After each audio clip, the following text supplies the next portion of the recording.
In the quiet, rural outskirts of Monk's Corner, South Carolina, a small community awoke to a living nightmare on the morning of March 3rd, 1989. 5-year-old Justin Lee Turner, a cheerful, blonde-haired boy with a love of cartoons and cinnamon cereal, vanished without a trace on his short walk to catch the kindergarten school bus. That Friday began like any other. Justin ate a quick bowl of cinnamon crunch at the kitchen table before getting dressed for class at Whitesville Elementary. He lived with his father, Victor Buddy Turner, and stepmother, Pamela Turner, in a modest home amid the pine woods and dirt roads of Berkeley County. Each day, Justin's routine was to walk a little way down Horseshoe Road to a neighbor's driveway where the school bus would pick him up. It was a path he had taken many times before, a route considered safe in the close-knit rural neighborhood. But on this particular day, something went terribly wrong. Justin never arrived at the neighbor's house to meet the bus. When the familiar yellow bus rumbled through the neighborhood that morning, Justin's friends and the neighbor waiting with her grandson noticed the little boy was nowhere in sight. At first, the children assumed their friend must have stayed home sick. After all, it wasn't unusual for a kindergartner to miss school with a cold or a tummy ache. They carried on to school with only a fleeting concern, expecting to see Justin back in class in a day or two. The morning passed quietly at Whitesville Elementary, with one empty seat in the kindergarten classroom and one name absent during roll call. Meanwhile, back on Horseshoe Road, an unsettling discovery was beginning to unfold. Around midday, Pamela Turner stepped outside her home, expecting routine, only to be approached by a concerned neighbor. Justin had never shown up that morning to catch the bus. Pamela was puzzled. She had assumed Justin was safely on his way to school. She recalled seeing him head out the door around 11 a.m., right before she took a quick shower.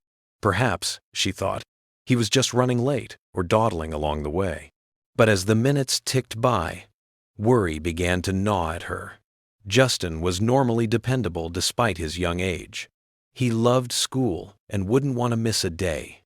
By early afternoon, that worry had blossomed into alarm. The school bus returned to the neighborhood as usual in the late afternoon, chugging up the rural road and stopping at the Turner's driveway. Pamela waited at the end of the drive, as she did every day, to greet Justin. But when the bus doors opened with a hiss, Justin did not emerge. One by one, the other children from the area stepped off, exchanging confused glances. Justin's classmates had expected to see him come back if he'd been feeling better, but he wasn't on the bus at all. Pamela's heart pounded. The neighbor who watched for Justin that morning approached Pamela with a grave expression, confirming that she had never seen Justin at all that day. In that instant, Pamela knew something was very wrong. Frantic with fear, Justin's stepmother immediately called around to neighbors and friends, hoping someone had seen her little boy. Perhaps Justin had wandered off to play, or maybe he'd gotten confused and gone to a different house. As each phone call came up empty, panic set in. The Turners alerted law enforcement that Justin Turner was missing. Within hours, sheriff's deputies and dozens of neighbors mobilized to search the area. What had started as a normal school day had turned into every parent's worst nightmare. A child had vanished in broad daylight, just a stone's throw from home. He didn't come over, and he wasn't on the bus. At first, we just thought Justin must be sick, recalled one neighbor who often saw Justin in the mornings. That neighbor's young grandson had been waiting with her for Justin at the bus stop that day. When me and my brother got home from school, Justin's stepmom came over asking if we had seen him. I told her, no, he wasn't at school. I thought he was homesick.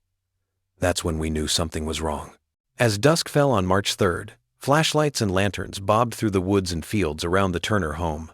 Family members, volunteers, and law enforcement officers scoured every nook and cranny of the rural neighborhood in a desperate search for the sweet, even-tempered boy. They called out Justin's name into the cool evening air, hoping for any response. There were no answers, only the chorus of crickets and the distant bark of dogs on neighboring farms.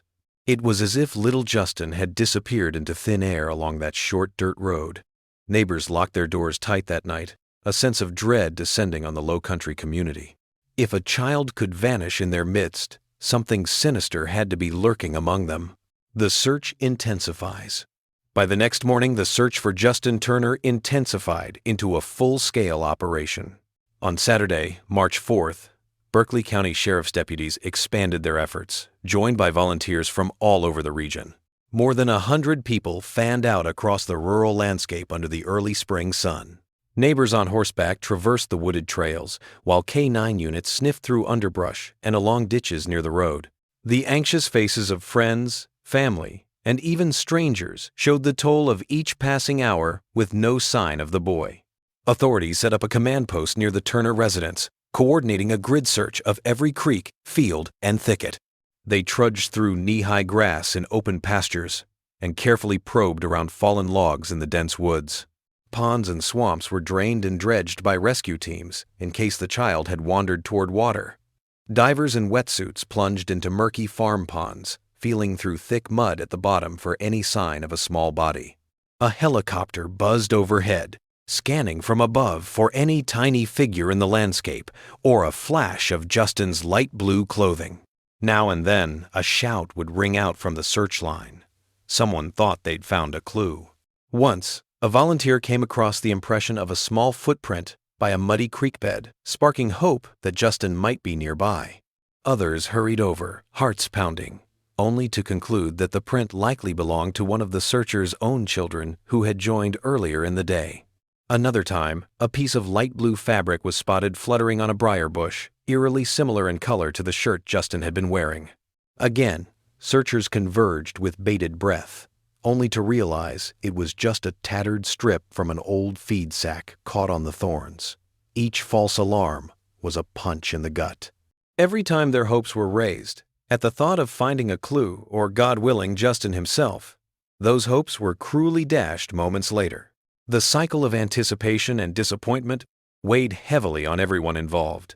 Justin's mother, Vivian Elaine Pace, learned of her son's disappearance that day and was overcome with panic. She had been at work that Friday, as had her current husband, Russell Pace. The two of them rushed to join the search efforts as soon as they heard the horrifying news. Elaine's father, Justin's grandfather, received the phone call no grandparent ever wants to get, and a family relative later remembered driving with him straight to Monk's Corner that afternoon, hearts heavy with dread.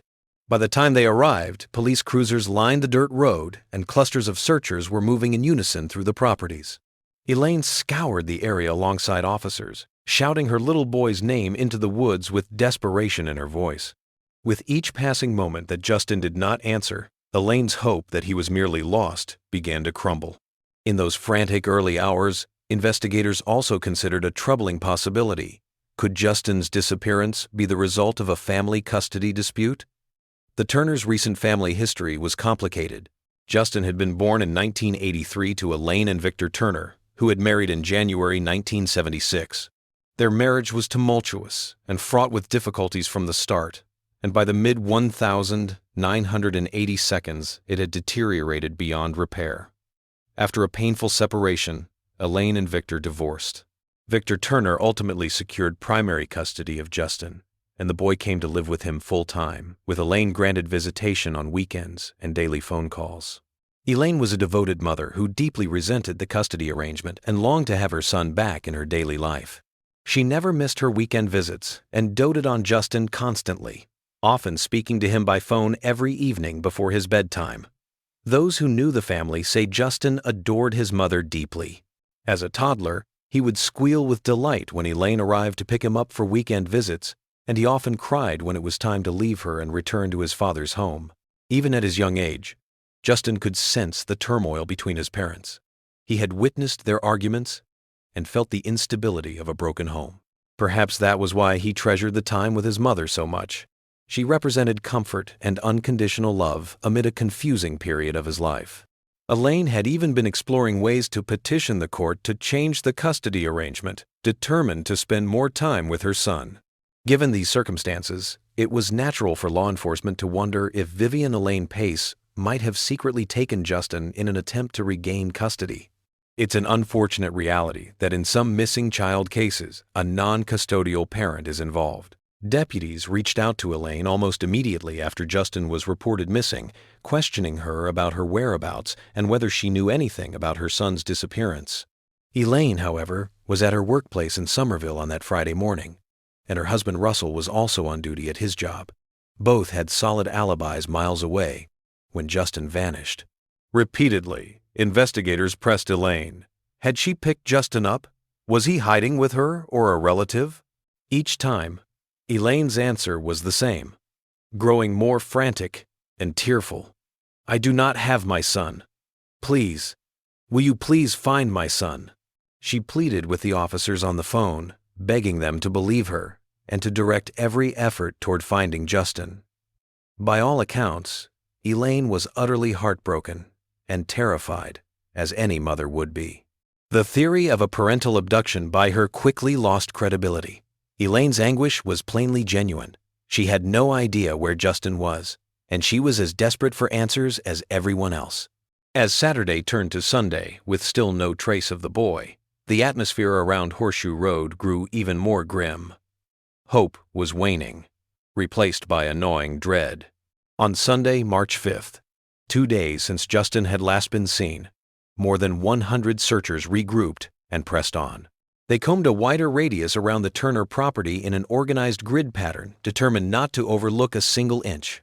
Volunteers hacked through tangles of vines and briars, and firefighters were called in to wade through deeper ponds in the vicinity, prodding the muck with poles. Search and rescue teams from neighboring counties joined in, some with specialized training in finding missing children. Yet through all these exhaustive efforts, through miles of forest, marsh, and farmland, there was no sign of little Justin. Not a footprint, not a scrap of fabric from his clothes, nothing. The lack of any clues was maddening and deeply unsettling even to the seasoned officers. Sheriff's Deputy James Gaither, one of the first responders, remarked that it was as if Justin had simply vanished into thin air along that road. Desperation often forces investigators to retrace their steps, to double back to places already searched. By late Sunday morning, attention returned to the Turner home itself and its immediate surroundings. Perhaps, some thought, the boy had been somehow overlooked in the very place he lived. Deputies had already searched the house thoroughly on Friday and Saturday, even crawling beneath the raised foundation and peering into the attic. They had also walked the perimeter of the yard, checked storage sheds, and poked into an old travel camper parked on the property. That camper, an RV trailer sitting a short distance behind the house, belonged to the Turners and was normally kept locked. On Friday, Deputy Gaither and another officer, Philip Mason, had reportedly gone inside the camper during their initial sweep of the property. Finding nothing obviously amiss in the dim, musty interior, they stepped back out and moved on with their search. Justin's paternal grandmother and a helpful neighbor had also taken it upon themselves to glance through the camper earlier in the weekend, hoping against hope the child might have hidden inside. Like the deputies, they saw no sign of Justin in that small space. It therefore came as a shock when around 10 a.m. on Sunday, Victor Buddy Turner made a gruesome discovery in that very camper.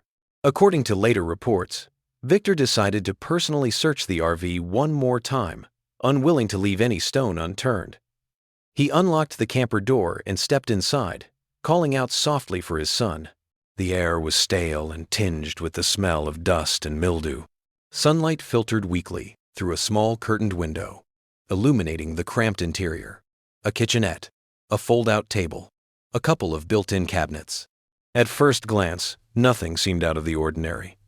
But as Victor took another step forward, his eyes fell upon one of the low cabinet doors near the camper's sleeping bunk. Something about it caught his attention. Perhaps it was left slightly ajar. With trembling hands, Victor knelt down and pulled the cabinet open. Inside, in the shadowy compartment meant for stowing camping gear, he saw the small, curled-up figure of a child. It was Justin. For a split second, the stunned father could only stare in disbelief at the sight of his missing son hidden in this makeshift tomb. Then, a wail of agony tore from Victor's throat. He stumbled backward out of the camper, nearly tripping down the metal steps as he screamed for help. A neighbor and a deputy sprinted over at the sound of Victor's cries. Victor's voice was raw and cracked as he shouted, "My son's in there! My son, he's in there! Somebody's hurt him!" Neighbors later recalled the chilling scene. The normally stoic, burly man was pale as a ghost, tears streaming down his face as he collapsed to his knees on the ground. Within moments, law enforcement officers swarmed the camper, gently ushering the hysterical father aside. They had finally found Justin, but it was the outcome everyone had feared. Inside the cabinet of the camper lay the lifeless body of 5-year-old Justin Turner. He had been stripped of life in the cruelest way. Detectives carefully removed the small body from its hiding place. Justin was still dressed in the outfit he'd worn that Friday, a little shirt and pants that he'd likely picked out that morning with excitement for the school day ahead. His sneakers were still on his feet. An eerie detail immediately stood out to those at the scene. There was no mud, no dirt, and no grass stains on Justin's clothing or shoes at all. Despite the extensive outdoor search, it appeared Justin had never been roaming outside. Instead, it now seemed he had been within the confines of his own property the entire time. As they examined Justin, the officers' faces fell in sorrow and anger. Dark, reddish bruises were visible around the child's small neck, marks in the pattern of a ligature, suggesting he had been strangled. It was a horrifying realization. This was now not a missing child case, but a murder investigation. There were other devastating signs as well. Justin's clothing was in disarray. His pants and underwear had been partially pulled down, a detail that made even veteran investigators' stomachs turn. It indicated that the innocent child had been subjected to a vile assault of a sexual nature. One detective gently pried open Justin's little hand, which had been balled into a fist. In his palm, they found clutched a clump of coarse animal hair, perhaps from a dog or other pet, gripped as if he had grasped something desperately in his final moments. Every detail was a blow. Seasoned lawmen had to blink back tears at the sight, and some turned away in grief and rage at whoever could do something so heinous. Importantly, aside from the injuries of that day, authorities found no evidence of ongoing abuse in Justin's life before this. He appeared to have been a well-cared-for child, which made the brutality of his murder all the more baffling. News of the discovery spread quickly through the search parties and the gathered community members. A cry of collective heartbreak seemed to echo through Monk's Corner as word got out that Justin was gone. Many searchers and neighbors had still held on to hope that he would be found alive, perhaps hiding somewhere, or taken in by a kind stranger. Those hopes were now shattered. The wooded roadside that had been a scene of determined optimism just an hour earlier was now marked with crime scene tape and the flashing lights of police cruisers. The Berkeley County Sheriff at the time addressed the somber crowd of neighbors that assembled near the property. With a cracking voice, he informed them that Justin Turner's body had been found and that their worst fears had been realized. Gasps and sobs rippled outward as parents pulled their own children close, struggling to process the horror that one of their community's beloved children had been murdered. Police immediately sealed off the entire Turner property as a crime scene. They were painfully aware that the first 48 hours of the search had brought dozens of people tramping through the area, meaning vital evidence could have been destroyed or contaminated.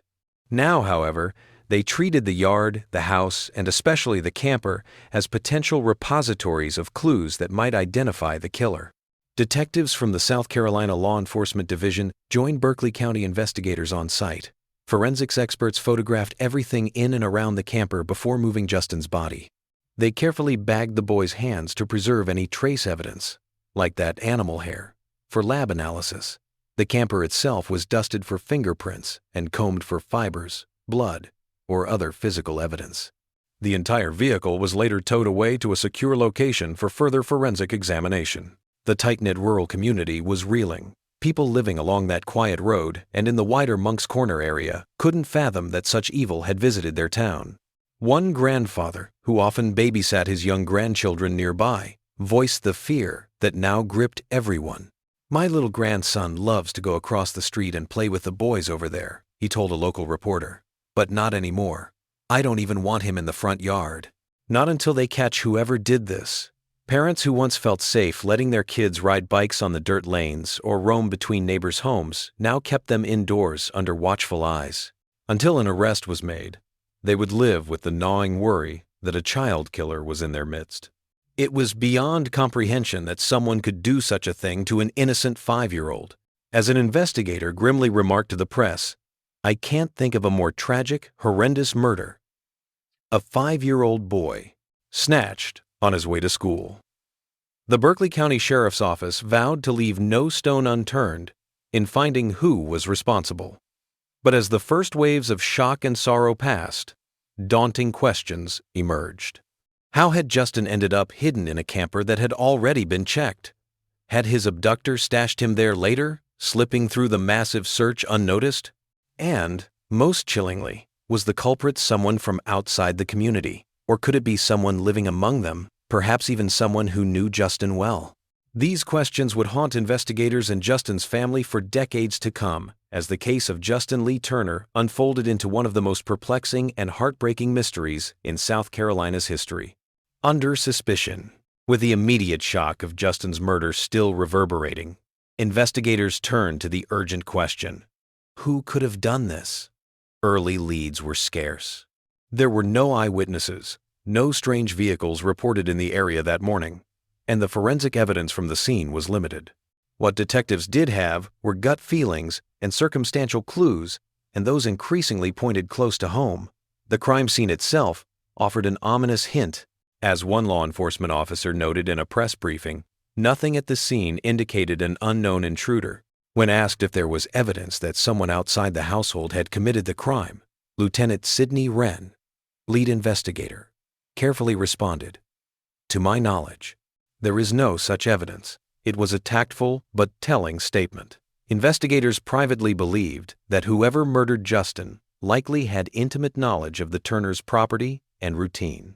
Suspicion soon narrowed on the two people who were with Justin that morning or had easy access to the property: his stepmother Pamela, and, to a lesser extent, his father Victor. From the start, Pamela's account of that morning raised difficult questions. She told deputies that around 11 a.m. she had been occupied taking a shower when Justin left the house for the bus stop. Because of that, she hadn't personally watched him walk all the way to the neighbor's driveway. Initially, Pamela claimed there had been nothing unusual about the morning. Justin was his normal, happy self, ate breakfast, and trotted off with his backpack. In fact, according to investigators, Pamela at first implied that Justin must have boarded the school bus as usual and that something happened to him afterward. This early assertion of hers turned out to be false. School officials and the children on the bus all confirmed Justin never got on the bus that day at all. Confronted with this discrepancy, Pamela adjusted her story, saying she assumed he had made it to the bus, but actually hadn't seen him step onto it. The inconsistency was noted. Why would a 5-year-old boy simply vanish en route to a bus stop only a couple hundred feet from his home in a safe neighborhood unless someone he trusted had intercepted him? Moreover, as the investigation dug deeper, troubling information surfaced about the moments before Justin's disappearance. It would later come to light, through witnesses within the Turner family, that on the morning of March 3rd, Pamela and Justin had a minor but heated altercation. The issue had been something ordinary.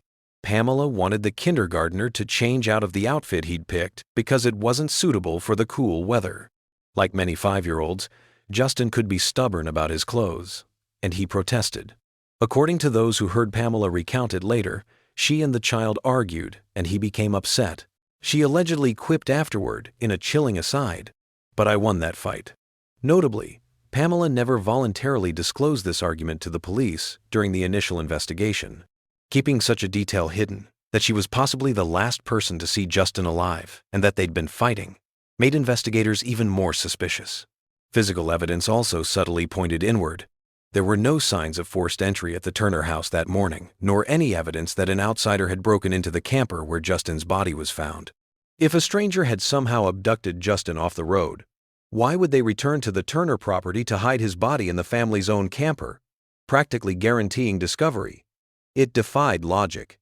Far more plausible was the theory that someone in the household had killed Justin inside the home or very nearby, kept his body hidden for a time, and then stashed him in the camper's cabinet when they felt the search was closing in. That chilling scenario meant Justin's killer was likely someone who lived under the same roof.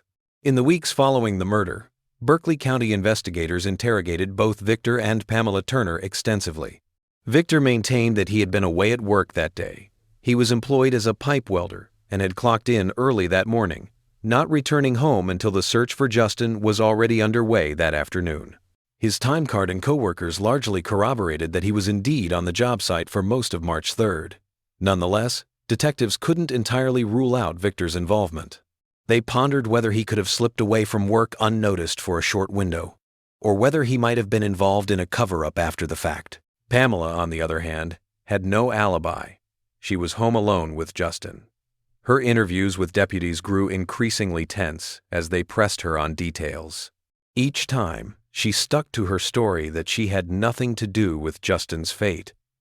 She claimed she simply showered, assumed Justin had left safely, and then tragically realized he was missing when he didn't come home from school. She insisted that in the interim, some unknown assailant must have snuck onto the property and harmed him. After gathering preliminary information, investigators decided to employ polygraph tests to see if the Turners were hiding anything. Both Victor and Pamela consented to take lie detector examinations in the early phase of the investigation. The results were damning, at least in the eyes of law enforcement. Both Victor and Pamela Turner failed their polygraph tests when asked critical questions about Justin's disappearance and death. The exact questions and responses were not made public, but failing such tests raised major red flags. Though not admissible in court, polygraph results often guide investigators on where to focus. In this case, the machine appeared to indicate deception in the Turners' answers. That only strengthened the investigators' resolve to dig deeper into the couple's actions. Not long after the polygraphs, the Turners' cooperation with the investigation abruptly ceased.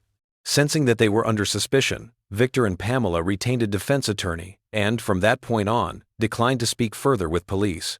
Berkeley County Sheriff's Office officials grew frustrated. They convened meetings with the Turners' lawyer, hoping to find a way to keep communication open or at least to eliminate the couple as suspects if indeed they were innocent. Our purpose for meeting was to work out some arrangement to eliminate the Turners from being possibly involved, or anybody else for that matter, one investigator told reporters at the time. We've been unable to talk to them since last Wednesday. The silence from Justin's own father and stepmother was deafening. To detectives, and many in the community, it appeared that the Turners had lawyered up and shut down, a move that, while legally prudent, only fueled public suspicion that they had something terrible to hide. As 1,989 turned to 1,990, the case against Pamela Turner in particular began to take shape, albeit circumstantially. In January 1990, the Berkeley County coroner convened a rare coroner's inquest, a public fact-finding hearing, to present the evidence gathered in Justin's death. Coroner's inquests, though not common, are sometimes used in mysterious death cases to allow a jury of citizens to hear evidence and render an advisory finding on the cause of death and possibly recommend criminal charges. During the inquest into Justin's murder, prosecutors and investigators laid out everything they had learned in the months since March 1989. Forensic experts testified that Justin's cause of death was strangulation by ligature, and that the manner of death was unquestionably homicide. The medical examiner also discussed the condition of Justin's body and what it revealed about the timeline. Notably, they reported that Justin's stomach contained the cereal he'd eaten that morning, indicating that death likely occurred within a few hours of his last meal, roughly between late morning and early afternoon on March 3rd. This detail was significant. It meant Justin was probably killed not long after leaving his house, which in turn made the idea of a random stranger abduction in that brief window less plausible. It pointed instead to someone who had access to Justin almost immediately that morning. Investigators also testified about the lack of evidence of any intruder and about the behaviors of the Turners that struck them as suspicious. They noted Pamela's inconsistent statements and the fact that she was the only adult with Justin when he vanished. Some family members and neighbors recounted the discovery of Justin's body and the fact that multiple people had searched the camper earlier with no result, suggesting the body might have been placed there later. The inquest jury also heard about a peculiar observation. When Justin's body was first found, officers noticed it felt unnaturally cool to the touch, despite the mild spring temperatures. This fueled an early theory that Justin's remains might have been stored in a refrigerator or freezer for some time before being moved to the camper. In fact, investigators went so far as to confiscate the Turners' kitchen freezer and even an outdoor storage shed during evidence sweeps, looking for any trace that could confirm this chilling theory. However, The medical examiner at the inquest cautioned that there was no concrete evidence from the autopsy to prove the body had been refrigerated. It remained a tantalizing possibility, but nothing more. Perhaps the body's coolness was simply due to being in the unheated camper overnight. Nonetheless, the circumstantial evidence presented was persuasive to the jurors at the coroner's inquest. After deliberating, the inquest jury concluded that Justin Turner had likely died at the hands of another, and they officially recommended that Pamela Turner be charged with homicide. This development was a milestone. It was essentially the community's first formal accusation via the inquest jury against Justin's stepmother. Acting on the jury's recommendation, Berkeley County authorities moved swiftly to obtain a warrant for Pamela's arrest. In December 1989, deputies showed up at the Turners' residence and placed Pamela Turner in handcuffs, charging her with the murder of Justin Lee Turner. When the stepmother was arrested, observers noted that Pamela displayed little visible emotion. The tragedy had already cast her in a suspicious light, and now being led away in custody, she remained composed and quiet. For the family of Justin's mother, this was a moment of bitter vindication. At last, it seemed, someone was being held accountable. Elaine Pace and her relatives had been vocal in their belief that Pamela must know more than she was saying. Now it appeared they might be right. However, this moment of hope for justice would prove fleeting. After Pamela's arrest, the case was handed over to the South Carolina Solicitor's Office, Prosecutor's Office, to decide how to proceed. It is one thing to secure an arrest based on an inquest's recommendation and initial investigation. It is another to actually prove guilt, beyond a reasonable doubt, in a court of law. As prosecutors reviewed the evidence, they found it painfully thin on direct proof. There was no eyewitness, no confession, no DNA or fingerprint that definitively tied Pamela to the crime. The case was built entirely on circumstantial evidence, opportunity, inconsistent statements, and suspicious behavior. Pamela's defense attorney argued vehemently that there simply wasn't enough for an indictment, let alone a conviction. Indeed, in November 1990, nearly a year after her arrest, all charges against Pamela Turner were dropped due to insufficient evidence. The solicitor determined that taking the case to trial as is would likely result in an acquittal and opted to abandon the charges rather than risk a courtroom defeat. Pamela was released, legally cleared for the time being. For Justin's mother, Elaine, this turn of events was devastating. She had clung to hope that justice would be done swiftly, that Pamela would be held accountable for what happened to her son. When she received word that the charges were dropped, Elaine reportedly broke down in tears of frustration and disbelief. How, she wondered, could there not be enough evidence when her little boy had been so cruelly taken from her? In that moment, Elaine refused to accept defeat. She called investigators, pleading with them to keep working the case and find another path to the truth. It was a bitter setback, but it only steeled Elaine's resolve. She vowed then and there that she would never stop fighting for Justin, no matter how long it took or how many obstacles stood in the way. In a further blow to the case, a Berkeley County grand jury convened in 1991 to review Justin's homicide and consider indictments, not only against Pamela, but anyone else who might be responsible. After hearing the available evidence, the grand jury declined to indict anyone. It seemed that, at least officially, the system could not pin Justin's brutal death on a perpetrator, even though suspicion remained heavily on his stepmother, and in some minds, on his father as well. Following these developments, Victor and Pamela Turner quietly slipped out of the spotlight.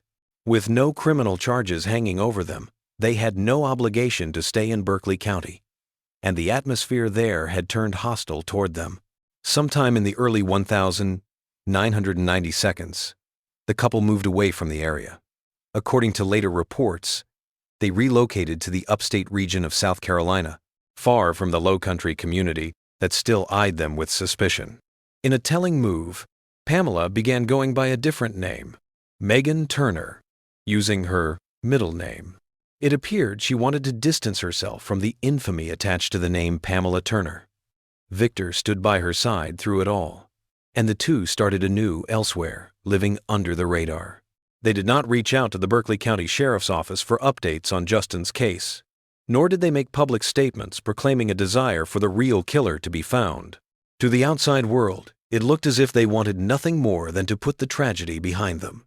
This lack of engagement did not go unnoticed by law enforcement. Decades later, Sheriff Dwayne Lewis would remark that, in all the years after 1989, neither Victor nor Pamela ever once called investigators to inquire about the status of the case or to ask if there were new leads or other suspects. It was a silence that spoke volumes. Meanwhile, Justin's grieving mother and her side of the family were incapable of simply moving on. They had lost a beloved child in an unimaginable way, and they were determined to see justice done, no matter how long it took. Elaine Pace spent the 1,990 seconds and early 2000s fighting to keep her son's case in the public eye and urging police not to let it go cold. Every year that passed was agonizing for her. She would telephone the sheriff's office regularly, asking if any new evidence had surfaced and reminding investigators that Justin was not forgotten. She attended public meetings or memorial events related to her son's memory. Family members recall that Elaine lived with a permanent hole in her heart. Even as she tried to resume some normalcy in life, she was always waiting for a breakthrough in the case. Elaine's siblings and other relatives supported her and likewise pushed authorities to keep working on Justin's case. There were a few moments over the years that raised hope briefly. In January 1991, a young child, just 6 years old, came forward claiming to have witnessed something relevant on the day Justin disappeared. This child, who lived in the vicinity, said that he saw Justin being abducted. Investigators interviewed the boy carefully, but it quickly became apparent that his story lacked consistency. Under gentle questioning, the details the child gave seemed to mirror rumors and fragments of conversations that had been floating around the community. In the end, detectives concluded that the boy had likely absorbed the story of Justin's disappearance secondhand and imagined certain things rather than actually seeing an abduction. As Berkeley County Sheriff's Maj. Philip Mason explained to media at the time, he's imagining certain things that might have happened, just because he's listened to other people say those type things, and this is what it appears to be. Sadly, this lead turned into a dead end like so many others. As time marched on, some officials involved in the case retired, and new ones took over. The evidence collected, autopsy reports, crime scene photos, the camper itself, and various items from the Turner property, was boxed up and stored. Justin's case transitioned into the realm of a cold case, unsolved but not forgotten.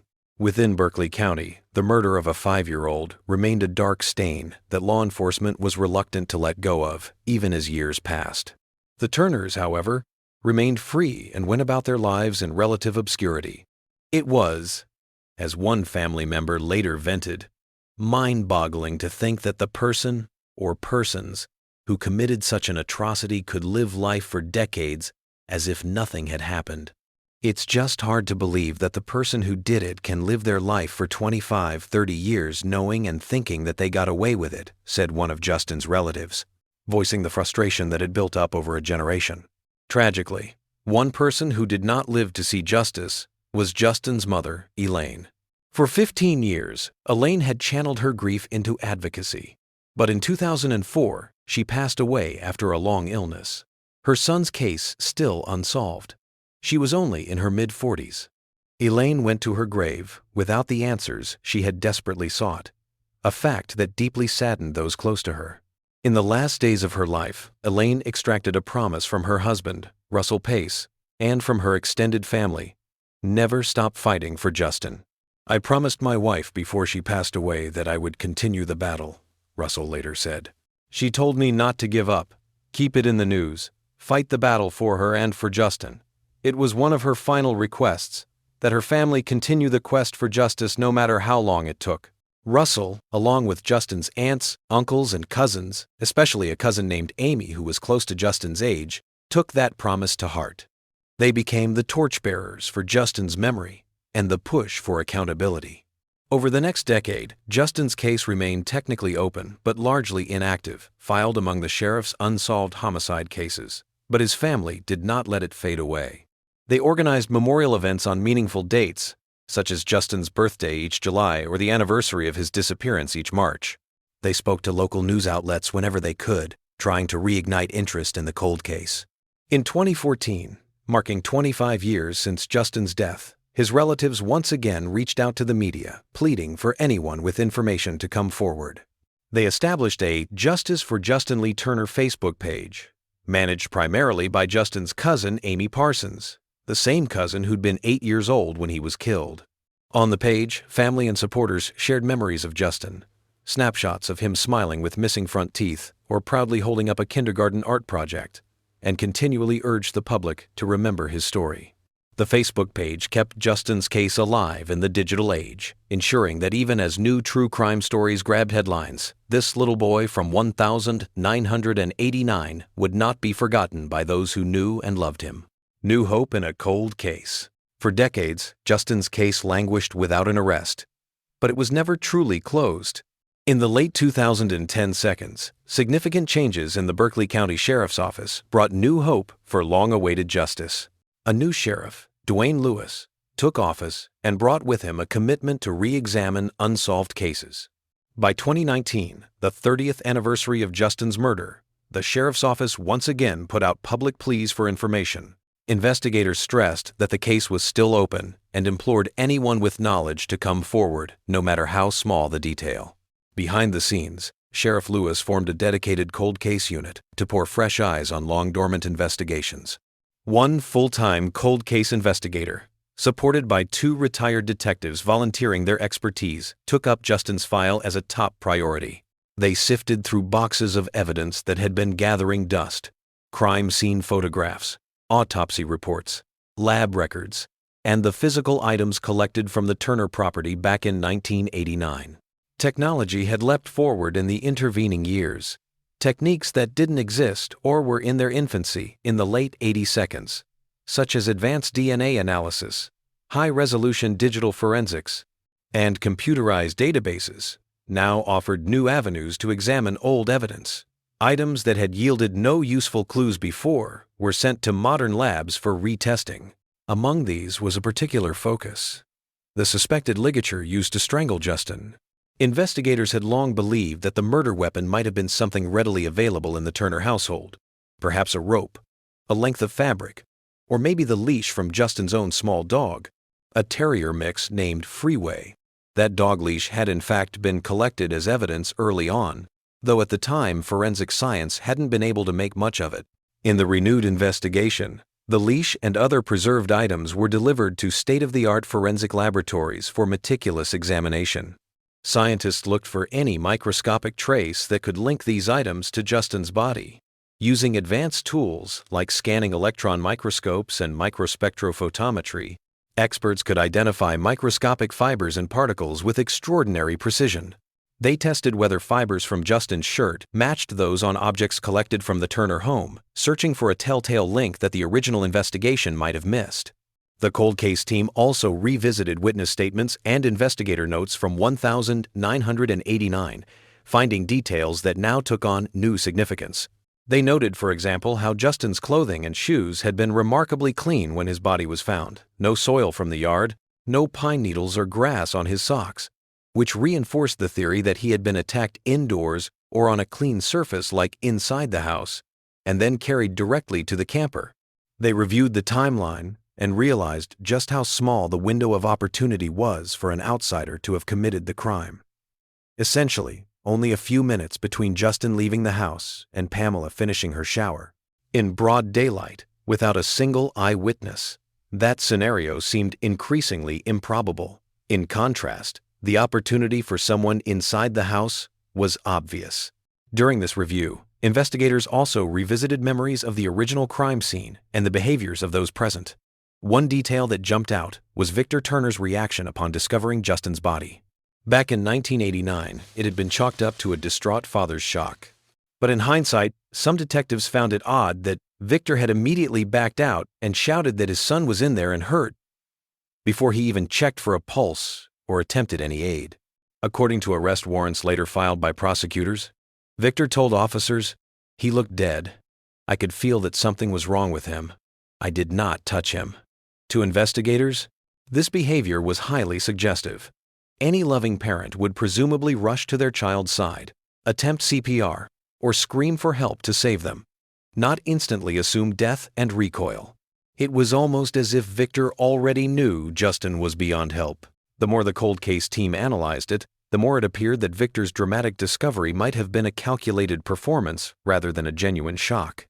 Piece by piece, the cold case detectives assembled a fuller picture of what they believed happened. By early 2021, their efforts yielded a pivotal breakthrough.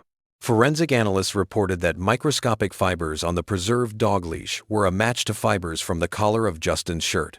In other words, material from Justin's clothing was found on that leash, strongly indicating that this very leash had been in direct contact with Justin at the time of his murder. Additionally, the pattern of bruising on Justin's neck was consistent in width and texture with that leash. This was the first time physical evidence directly linked an item from the Turners' home to the crime. It was a monumental development, the kind of evidence investigators in 1989 could only have dreamed of. Sheriff Dwayne Lewis and his team felt they finally had the missing piece needed to tie the case together. Armed with this new forensic evidence and decades of accumulated suspicions, the Berkeley County Sheriff's Office prepared to take action. They compiled everything into a detailed affidavit for arrest warrants, laying out the story that had emerged, that Justin had been killed at home, likely by his stepmother, and possibly with his father's knowledge, using the dog's leash as a ligature, and then hidden until the coast was clear to conceal his body in the camper. The affidavit noted the damning facts, that only Victor and Pamela had the keys and access to that camper before Justin's body was discovered, that no outsider evidence was present at the scene, and that Victor's almost instantaneous location of the hidden body after entering the camper was highly suspicious. More than 34 years had passed since Justin's bright life was snuffed out, but at last, investigators believed they had the evidence to prove who was responsible. On the 9th of January 2024, Berkeley County deputies, in coordination with authorities in Lawrence County, moved to finally make arrests in the Justin Turner case. Victor Lee Turner, then 68 years old, and his wife Megan Renee Turner, formerly known as Pamela Kay. Turner, 66, were taken into custody at their home in the small town of Cross Hill, South Carolina. The arrest occurred quietly in the early morning hours. After so many years, the Turners were caught completely off guard. Each was charged with one count of murder in the death of 5-year-old Justin Turner. It was a moment that Justin's family had awaited for more than 3 decades. News of the arrest swept through the Moncks Corner community and beyond. Local television stations broke into programming with updates that cold case arrests had been made in the infamous 1989 child murder. For the aging detectives who had worked the case originally, it was a moment of vindication. Sheriff Dwayne Lewis held a press conference to announce the arrests, flanked by a large photo of Justin, the same freckle-faced kindergarten portrait that had been circulated when he went missing. Sheriff Lewis credited advancements in forensic science and the dogged persistence of his investigators. "We got here because of new technology in forensic medicine," he told reporters, explaining that modern testing had provided the clues needed to finally link the crime to Justin's own parents. Holding up the thick case file accumulated over the years, Sheriff Lewis said emphatically, "It is rare that prosecutors can say there is nothing more that could have been done. But in this case, we know that our team did all they could to find the truth and get justice." He revealed that the suspected murder weapon, the leash, had indeed been recovered and analyzed, and that it matched the ligature marks on the boy's body. "We know for a fact that Justin was strangled to death," the sheriff said solemnly. Gesturing to the Turners' mugshots displayed beside him, he continued, "And we believe these 2 people are responsible for taking that child's life." In the press conference, Sheriff Lewis also reflected on the human aspect of the tragedy. By 2024, Justin would have been a 40-year-old man had he lived. He could have graduated high school, went to college, got married, had a child, been a productive citizen, the sheriff lamented, but he wasn't, because we believe these 2 people took that away from him, took that away from all of us and from this family. Standing in the back of the room were members of Justin's family on his mother's side, including his cousin Amy, Parsons, and his Aunt Susan. With tears in their eyes, they had fought so hard and waited so long for this moment. "I can't think of a more tragic, horrendous murder, a 5-year-old boy," Sheriff Lewis said, echoing the sentiment of everyone who remembered Justin's case. At long last, it seemed, the wheels of justice were turning for Justin Lee Turner. The Turners, Now senior citizens and having lived most of their adult lives as free people were about to face a legal reckoning. They were transported back to Berkeley County to await bond hearings and trial. Both Victor and Megan vehemently denied any involvement in their son's death. Through their attorney, they insisted they were innocent and that the true killer was still at large. Given the unusual circumstances, parents being charged so many years after the fact, the case drew national attention. Many were shocked that the father, who had been seen sobbing on the news in 1989, was now accused of staging that scene to cover up his own heinous act. True crime followers on the internet scoured old news footage and found that video of Victor's emotional collapse. They replayed it with a new, sinister interpretation, wondering if it had been nothing but an act. In February 2024, Victor and Megan Turner appeared in court via video feed from jail for a bond hearing. Family members from Justin's maternal side attended in person, their presence a reminder of who the true victim was. After hearing arguments from both the prosecution and defense, the judge set a bond allowing the Turners to be released pending trial, an outcome that dismayed some, but with strict conditions. Bond was set at $50,000 each, and upon release, they were ordered to surrender their passports and not leave the state. More importantly, the judge barred Victor and Megan from initiating any contact with Justin's mother's family. Given the long-standing tensions, this measure aimed to prevent any harassment or confrontation while the case was ongoing. Megan Turner, formerly Pamela, posted bond on the 8th of February 2024, and Victor Turner did so on February 9, both walking free for the first time in a month. News cameras captured the Turners returning home after their release. Faces blank and lips pressed thin, they offered no comments to the reporters gathered outside, slipping silently into a car amid shouted questions. At that bond hearing, members of Justin's family were given an opportunity to address the court and the accused. It was a cathartic moment they had imagined for years. Justin's cousin, Amy Parsons, who had been a little girl herself when he was killed, spoke directly to Victor and Megan via the courtroom's video link. Her voice trembled with emotion but also with steely resolve as she delivered a powerful statement on behalf of the family and the child they lost. "For 35 years, you have enjoyed your freedom," Amy declared, staring intently at the images of her cousin's alleged murderers. "You do not deserve one day outside of those prison walls for what you did to Justin." There were audible sniffles in the courtroom as she continued, tears in her eyes. "You were supposed to take care of him, to love him," she said, her voice breaking. "And instead, you tortured, abused, and murdered him, your own child." Amy shook her head in anger and sorrow as she spoke those words, reflecting the sentiment of everyone who loved Justin. "It takes a sick individual to do what you did to that baby," she went on, "and I hope you never see life outside of those prison walls." By the time she finished, even court officials were dabbing at their eyes.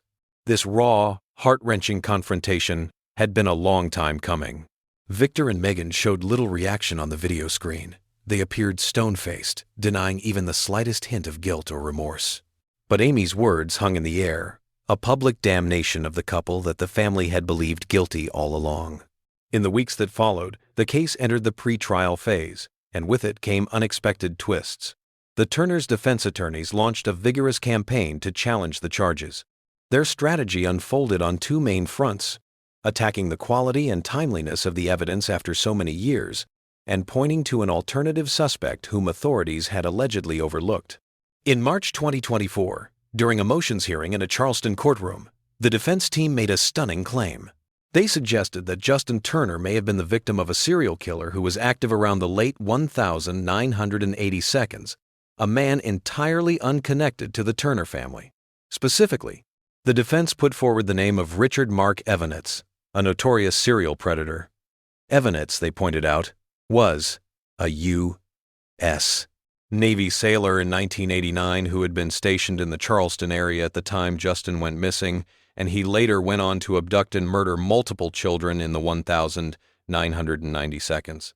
Could it be, the defense posited, that Evanitz had been passing through Monk's Corner on the 3rd of March 1989, saw Justin walking alone, and opportunistically snatched and killed him? They bolstered this theory with some intriguing tidbits. Records showed that Evanitz's Navy ship was indeed docked in Charleston, just about 30 miles south of Monk's Corner, on the day Justin vanished.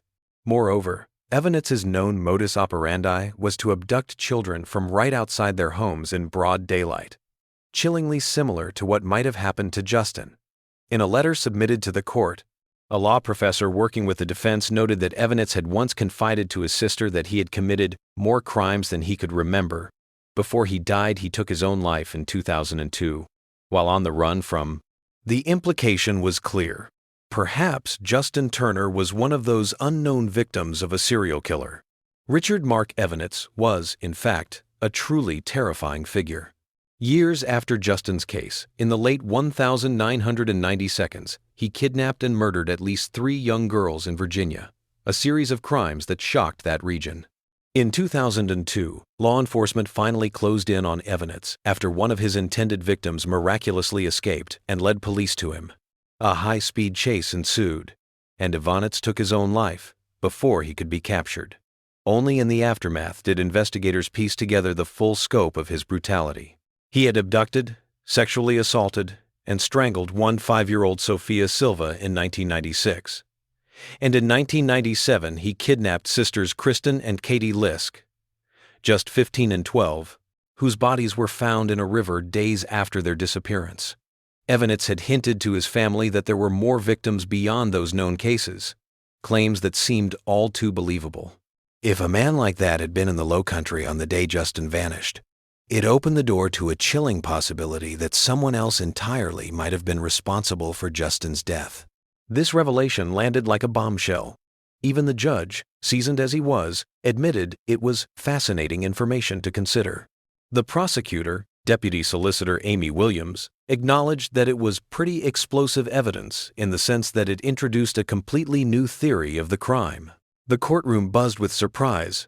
For over 30 years, most people had assumed the Turners were behind the crime, and now suddenly there was a credible third-party suspect on the table. The prosecution responded carefully. They noted that Evanitz's known victims had all been girls, usually in their early teens, and that nothing concretely tied him to Monk's Corner beyond mere presence in the region. Furthermore, no DNA or physical evidence from Justin's case had ever implicated Evanitz. In fact, no usable DNA at all was recovered in 1989 due to the nature of the crime. Still, the specter of reasonable doubt had been raised. The judge decided to delay any ruling on dismissing the case or proceeding to trial, granting both sides time to investigate this new information further. It was an unusual and dramatic development so late in the story of this case. As one observer commented, it was as if the defense had opened an entirely new chapter, forcing everyone to re-examine what had seemed like a settled narrative. Prosecutors, for their part, remained confident in the evidence pointing to Victor and Megan Turner. In subsequent hearings, they doubled down on the forensic case. They presented the results of the fiber analysis tying the leash to Justin's shirt and reminded the court of the incriminating circumstances. Justin was under Pamela's care when he died, and his body was hidden in a place only the Turners had access to. They also revealed another striking detail. Right after Justin's death, Pamela had given away the family dog, Freeway, to a friend, and with the dog went its collar. Investigators felt this might have been an attempt to dispose of evidence, such as a bloody or fiber-laden collar. In fact, Detective John Plitch testified that law enforcement went so far as to locate the burial site of Freeway years later and even tried to exhume the dog's remains, hoping to retrieve the original collar that might still carry evidence. Unfortunately, nothing usable was recovered. The collar was either missing or too deteriorated. The defense seized on some of these points to sow doubt. They highlighted an audio recording of a forensic pathologist consulted by the state. In that recording, the expert expressed skepticism that the leash by itself could have caused the precise ligature marks on Justin's neck. The pathologist suggested the possibility that another object, such as a tightened dog collar used in conjunction with a leash, might have been involved. This allowed the defense to argue that even the state's experts weren't entirely sure of the exact method of murder, undermining the prosecution's narrative that the leash was definitively the weapon. Outside the courthouse, the case that had been cold for so long was now the talk of the town once more. The community that had once rallied to search for a missing boy, and then later mourned him, was rallying again, this time in pursuit of justice. Many longtime residents felt vindicated by the arrests of Victor and Megan. they had suspected the couple from the beginning. Others were stunned and struggled with the idea that parents could do this to their own child. And a few were genuinely swayed by the new serial killer theory, wondering if perhaps the Turners were truly innocent after all and had been wrongly vilified for years. In Monk's Corner's downtown cafe, retired farmers and townsfolk who remembered the case from decades earlier traded thoughts over steaming mugs of coffee. Many felt vindicated by the news of the arrests, recalling how they'd always had an inkling something was off at the Turner household. Some shook their heads in disbelief, saying they'd once broken bread with Victor or exchanged pleasantries with Pamela Megan at the grocery store, and never imagined they could be involved in such a terrible crime. The whole town was abuzz, and no conversation in those days seemed complete without someone saying, "Can you believe they finally arrested them after all this time?" Amid this renewed public attention, Justin's surviving family members remained resolute. They had unwavering faith in law enforcement's conclusions. On social media, the Justice for Justin Lee Turner Facebook page, managed by cousin Amy, urged supporters not to be distracted by the defense's claims. Amy posted that the family appreciated a thorough investigation of any new leads, but she reminded everyone of the core facts and evidence pointing to the Turners' guilt. To her, the notion that a random predator happened upon Justin in those few brief moments defied common sense, especially when weighed against the mountain of inconsistencies in the Turners' stories and the physical evidence linking them to the Seminum crime. In interviews, Amy expressed measured relief. "We've waited so long for an arrest," she said, "and we're willing to wait as long as it takes through the court process. I just want the person who murdered Justin to pay for what they did to him. No matter who it is, I want the truth to come out." She also noted, pointedly, that while the Turners had every right to defend themselves in court, the overwhelming evidence in the family's view still pointed to Victor and Megan as the perpetrators. As of 2024, 35 long years after Justin's life was taken, the case stands at a crossroads. The legal jousting continues, and the final resolution, whether it comes via a plea deal, a jury's verdict, or some other outcome, remains ahead. But what is clear is that Justin Lee Turner's loved ones, and the community that remembers him, will not rest until justice is fully served.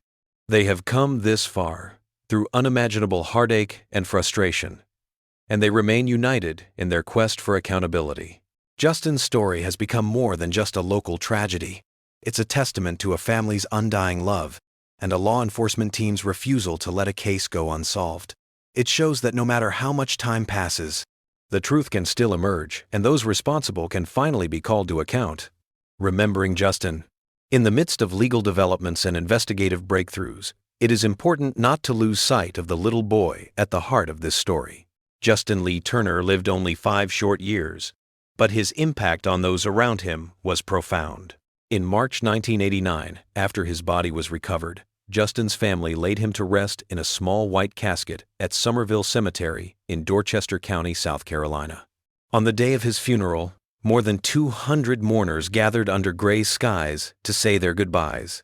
Many were strangers who had searched for him or been touched by his story. Others were family, neighbors, and classmates, tiny children clutching flowers and stuffed animals to leave for their lost friend.